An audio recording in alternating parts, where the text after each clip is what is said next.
आसनसोल नगर निगम के 50 number ward इलाके में आज राज्य सरकार के नए परियोजना आमार पाड़ा आमार समाधान के तहत शिविर लगाया गया। यहां पर इस वार्ड के पार्षद और आसनसोल नगर निगम के डिप्टी मेयर अभिजीत घटक उपस्थित रहे। उन्होंने कहा कि मुख्यमंत्री ममता बनर्जी द्वारा जो यह नई परियोजना शुरू की गई है, इससे लोग लाभान्वित हो रहे हैं। हर बूथ के लिए 10 लाख रुपए आवंटित किए गए हैं, जिससे लोगों के मोहल्ले में छोटे छोटे कार्य हो सके।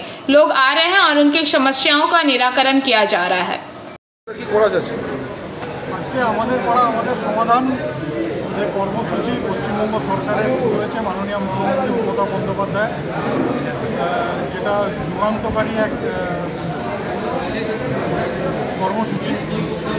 সেখানে সরাসরি মানুষের কাছে পৌঁছানো এবং তাদের কাছ থেকে উন্নয়নমূলক কাজের তালিকা নেওয়া এবং এলাকার যে উন্নয়ন হবে আগামী দিনে সেই তালিকাটা মানুষের কাছ থেকে সরাসরি নেওয়ার এখানে ব্যবস্থা করা হবে। এলাকায় ক্ষুদ্র ছোট কাজগুলো নিয়ে ছোট কাজ যেগুলো একটা বুথে 10 লক্ষ টাকা করে কাজ হবে, তার মধ্যেই 10 লক্ষ টাকার মধ্যেই যে কাজগুলো জমা হবে তার মধ্যে অগ্রাধিকার দিয়ে সেই কাজগুলো করা হবে। आसनसोल से बीजू मंडल की रिपोर्ट, PBTV न्यूज़।